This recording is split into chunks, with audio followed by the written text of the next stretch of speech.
It's not about how hard you work. I'm a really hard worker, and it was always instilled in me that hard work will get you everywhere. But that burnout and managing that and getting the team there to where they need to be, where you don't feel disappointed and that you feel like they can do it, is the biggest change.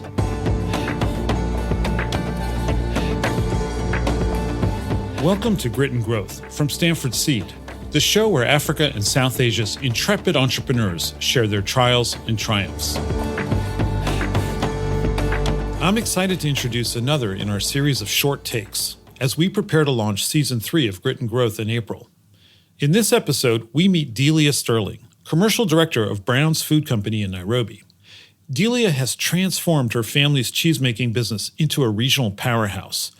And now she's on a mission to spark consumer demand for foods made from indigenous Kenyan crops. We'll hear what fuels Delia's creativity and what caused her burnout. Plus, why she's reimagined her business as a catalyst for change. Here's Delia Stirling. Our company is called Brown's Food Co. We're a large food processing company here based in Nairobi. And the business was started about, 45 years ago by my parents. And they started making cheese for themselves. They had 2 cows and a little bit of extra milk and started making it, and people started showing up trying to buy it at their doorstep. So the rest is history. From there, we're 45 years on, we're the largest cheese processor in the region. And so we have a much larger range of products now than just cheese. Our mission is to craft wholesome and delicious foods from nature's bounty. So we work on making sure food's wholesome for the consumer and good for where we are, and try to be creative with what ingredients that we have locally. So I grew up here, and then I went to school in England, and I went to Cornell University in the States, and then stayed in the States a long time selling commercial real estate, medical buildings, and moved back around 11 years ago, and my parents were going to sell the business. So they were about to sell it, and we felt like there was a lot we could do with it, and we've transformed it since then. We were processing about 3,000 litres of milk then, and we're at about 22,000 now. So I'm 4th generation in Kenya. I'm Kenyan and always grown up in an entrepreneurial family. From when I was little, I would sell ice cream out of like a sleeping bag as the insulation at little craft fairs. I was always selling something. Also being quite a self-sufficient family, like we started making our own cheese, we make all our own food. If we want to eat something, we generally make it. And that's our philosophy still now. We make all our own breads. We have our own organic vegetable garden. We do our own processing of meat.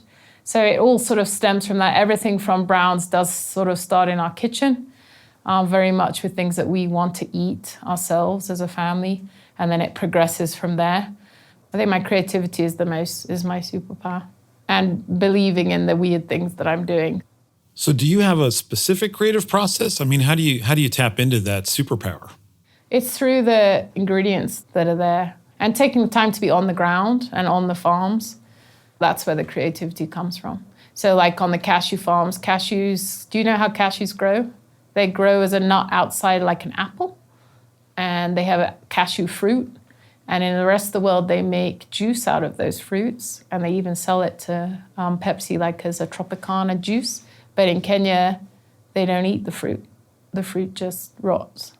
So sometimes you have to be on the farm to be like, oh, that's weird. Why is there waste that's not being used? And then what is the cultural influence of why that's not being used? And so then it asks the questions, and then you go down a rabbit hole.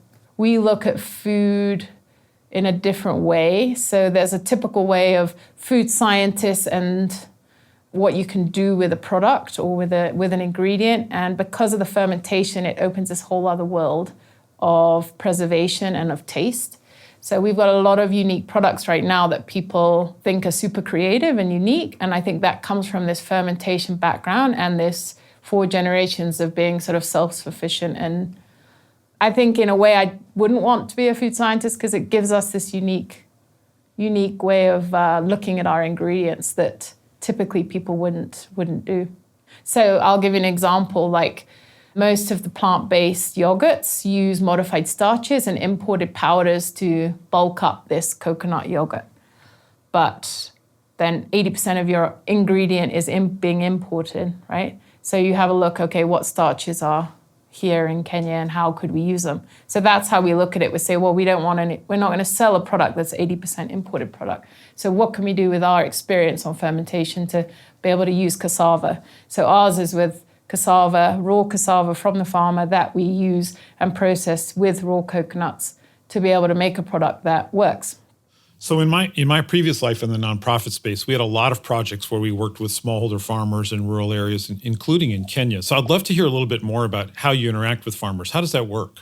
Yeah, so because of where we're playing in the ag space, there's a lot of people that we interact with, obviously from NGOs working on smallhold farmers, a lot of tech that works on assisting the smallhold farmers as well. So most of our collaboration is through other companies helping or assisting on the farmer level. We assist them with the microloans. We have our own vets that go out to visit them. So if we fail your milk for a quality, that triggers the vet to come visit your farm in person. So most of our community work is through the farmers that we work with. Before you can just go in and buy an input, an ingredient, you need to understand what the challenges are in that value chain.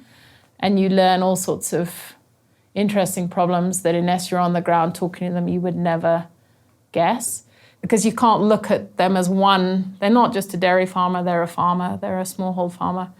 So that's the kind of work we do. It's more grassroots level on really trying to understand that cycle and the holistic approach to the farm. Delia had big ambitions for Brown's Food Company. But to accomplish it all, she stretched herself thin. Too thin. Yeah, I was the hero with the cape, and I could do everything, and everything needed me. And I drove the business and grew it very rapidly, but I was also on the edge of burnout. So during the program, I had a total burnout in hospital for 2 weeks. Lots of times where it would just be easier to give up and do other things. But you're also fueled by that. So it's probably the hardest thing, but it's also the thing that fuels you because you're moving with a lot of moving parts as an entrepreneur and a business leader. So you're juggling a lot. So sometimes it'll feel like it's all falling down, but the thing that feels like you want to give up is the thing that you need to fuel yourself to get back up and keep going. It's not about how hard you work. I'm a really hard worker, and it was always instilled in me that hard work will get you everywhere. But that burnout and managing that and getting the team there to where they need to be, where you don't feel disappointed and that you feel like they can do it, is the biggest change. So right now I'm working on all these R&D and startups. It's like a whole new startup business, and the whole core business is running there because of the good team. So we kind of had to break down, get a really good HR and get the right people, trust those people, build the dashboards to be able to get the visibility that we need, which is now we're at that point where I'm just not in there very much. I'm doing this startup with these new foods and it's all good. Building a great team, adopting systems to measure performance and establish trust, and shifting her own mindset allowed Delia to delegate more of the everyday operations and focus instead on the things that she was passionate about. It also gave her the space to see where Browns fit in the bigger picture, what we at Seed like to call focusing on the business, not in the business. One of the key learning points for me was looking at ourselves along this value chain and that impact that you can have along it, rather than seeing yourself as this business that was separate from that value chain. So what we do with our smallhold farmers, we have about 4,000 smallhold farmers that we work with. We've made a big change to their lives. We work directly with them so that we can train them, work with them on the quality standards that we need. But farmers are just one part of the story. Browns is also in a unique position to affect consumer taste on a large scale, creating demand for more sustainable indigenous crops. And as a food processor, we've started to look at ourselves differently as a catalyst to not only be able to influence what the consumer's eating, and then be able to influence what the farmers are growing. So right now we're working with a lot of resilient grains, some forgotten foods that are delicious, are very nutritious, but just need a little help in being showcased to our customers and released as healthy products to the market. That's where we're a bit different. We look at the ingredients and what we can do with them because we're trying to assist farms that are resilient to this climate change, and something has to change. And so what we're growing on these farms has to change. And so how can we say, okay, we'll buy all your millet and you can grow millet, and then what can we do with that millet? Yeah, we've got a puffed granola bar right now that's using puffed amaranth, sorghum, millet. Millet and sorghum, some of them are higher in protein than soybeans, but we still import soybeans here, even though those products are available. So it's trying to showcase the nutritional value and the value back to farmers, where if there's a consistent market and a supply, they'll start regrowing those crops that were a little bit forgotten. There's an important perspective here that I want to highlight. If you think supply chain, your imagination may be limited to just that. Who is supplying my inputs at what price? If you think value chain and your ability to influence that on the supply and the consumer side, it opens up a world of interesting possibilities to actually create value. We've submitted a project for COP27, which is based on a food processor being the catalyst for change. So a lot of the help with smallhold farmers will come from NGOs or from this very focused drive on what are the problems of the smallhold farmer, but without demand uptake, nothing happens. So like right now, the yield of maize in Kenya is as bad as it was in the 80s.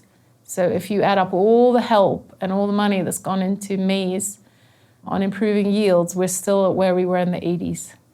So something has to change, and we're right in the middle. We influence 600 customers.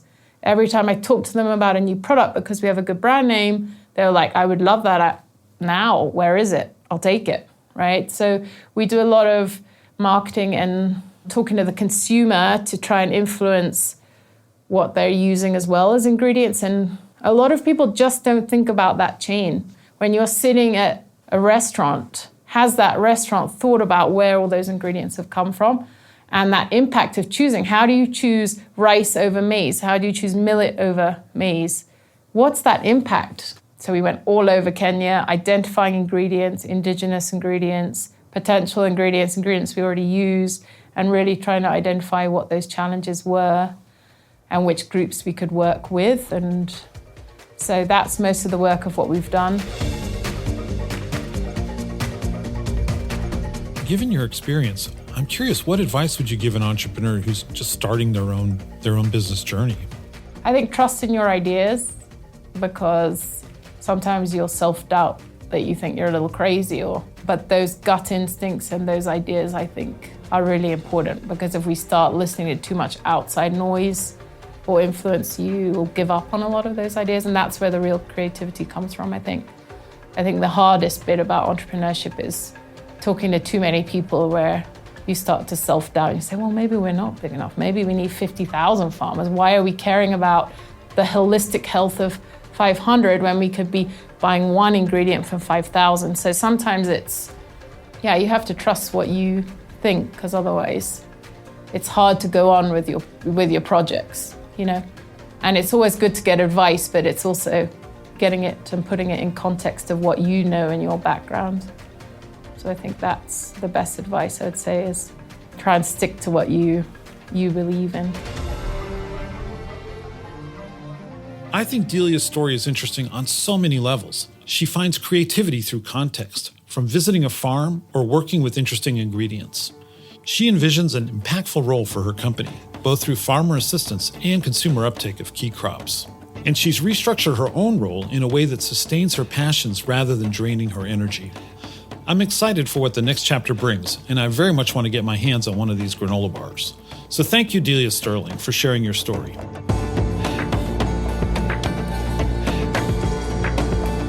This has been Grit and Growth with the Stanford Graduate School of Business, and I'm your host, Darius Teeter.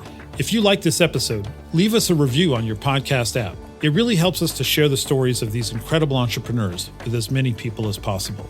To learn how Stanford Graduate School of Business is partnering with entrepreneurs in Africa and Asia, head over to the Stanford Seed website at seed.stanford.edu/podcast. Grit and Growth is a podcast by Stanford Seed. Erica Amoake-Ajay and VN Virgin researched and developed content for this episode. Kendra Gladich is our production coordinator, and our executive producer is Tiffany Steves, with writing and production from Andrew Gannum and sound design and mixing by Alex Bennett at Lower Street Media. Sarah Johnson was our production assistant for this episode. Thanks for joining us. We'll see you next time.